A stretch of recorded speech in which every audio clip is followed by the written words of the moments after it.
Bibi mo at ang bibi ko. Love you! Love you, pare. Bibo! Bibo! BBC Biboy Bibo Confessions.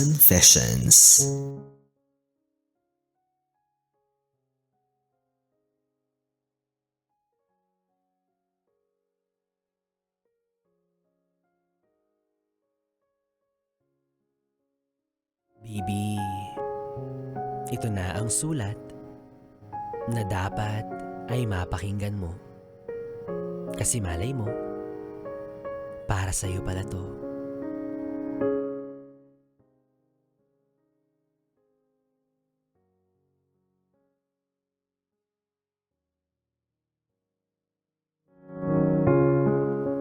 Nagmahal ng malupit. Nagmahal ng may sabit.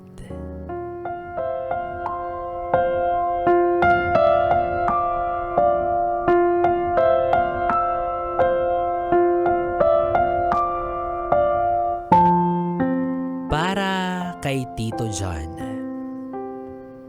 Mahal kong tito.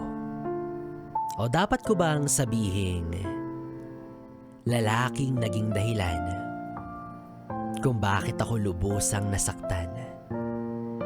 Hindi ko na alam kung paano kita tatawagin ngayon. Pero nais kong ilabas ang lahat. Kahit sa ganitong paraan lamang, na kahit sa sulat na ito na paniguradong hindi mo naman mababasa o baka kailanman ay hindi mo gugustuhing marinig. Alam mo, noong una kitang nakita sa bahay nila Kylie, wala lang talaga. Tito ka niya. At napansin kong masyado kang mailap at tahimik. Pero habang tumatagal, ewan ko. Tuwing nandun ako sa bahay nila Kylie, dun ko naoobserbahan yung galawan mo. May dating ka na para sa akin. Tapos, isang tipikal na araw, nag-chat ka. Simple lang, pero nakakapagtaka. Ingat ka palagi ah. At syempre, habang nagtataka ako kung bakit kinakailangan mo kong sabihan ng ganon, ay halos mamatay-matay na rin ako sa kilig. Dumalas ang ating usapan. Dumalas ang ating pagchat-chat. Hanggang sa napunta sa calls, hanggang sa sinabi mong gusto mo ko. At sa puso kong hindi pa nasusugatan, hindi pa kailanman nararanasan ng masaktan, naniwala ako. Sabi mo, single ka, na matagal ka nang walang jowa, na sa kasalukuyan, ako ang nagpapasaya sa'yo. At syempre, naniwala ulit ako. Pero isang gabi, may mensaheng dumating sa inbox ko. Chat mula sa isang babae. Maayos siya magsalita. Hindi nagmura, hindi rin galit. Pero bawat salitang binitawan niya, talaga namang tagos sa puso ko. Hi, I'm John's girlfriend. LDR kami, 3 years na. Grabe. Halos pagsakluban ako ng langit at lupa. Hindi ko alam kung anong mararamdaman ko. Malulungkot ba ako dahil kabit pala ako? O kakabahan ako dahil may sabit pala yung ginawa ko? Alam mo ba, ang hirap malaman na sa 2 taon nating relasyon, ako pala yung kabit. Ako pala yung third party. Pero ang mas masakit, ako yung kilala ng pamilya mo. Ako yung hinarap mo sa kanila bilang isang maayos na tao. Ako yung kasama mo sa lahat ng mga birthday, okasyon o kahit anong handaan kasama ang mga mahal mo sa buhay. Kumbaga, ako yung girlfriend na kilala ng buong angkan mo. Pero sa totoo pala, ako lang yung babae na pinayagan mong mahalin ka habang may minamahal ka ring iba. Ako yung pinakilala, pero hindi ako ang nauna.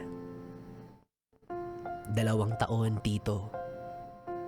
2 taon kong pinanindigan ang relasyon natin. Ipinaglaban kita sa pamilya ko at sa best friend kong pamangkin mo. Gusto kong magalit, gusto kong sumigaw, pero wala akong lakas. Alam mo kung bakit? Kasi walang-wala na ako. Kasi binigay ko na lahat.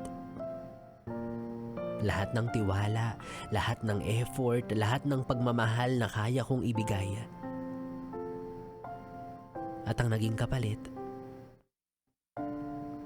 ginawa mo akong kabit. Kasinungalingan. Hindi ako perpekto pero hindi ko kailanman ginawang laruan ang puso ng ibang tao. Pero ikaw, ginawa mo akong reserba. Ginamit mo ang pagmamahal ko para mapunan ang mga pangangailangan mo.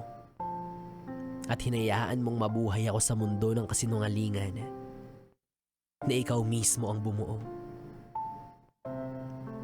Pero tapos na. Hindi na ako makakapayag sa gusto mong mangyari na ipagpatuloy natin ang ating relasyon. Hindi ako magpapakabiktima habang buhay.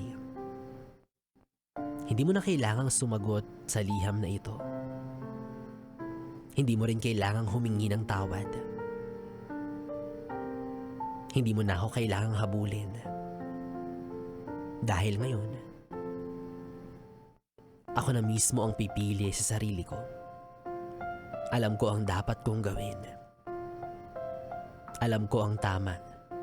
Alam ko kung saan ko ilulugar ang pagmamahal ko. Naniniwala ako na may ibang tao pang deserving sa pagmamahal na kaya kong ibigay. At hindi ko nahahayaang matawag ulit na isang third party o kabit ng kahit sinong lalaki, lalo na ng isang kagaya mo, isang taong ipinaglaban at minahal ko.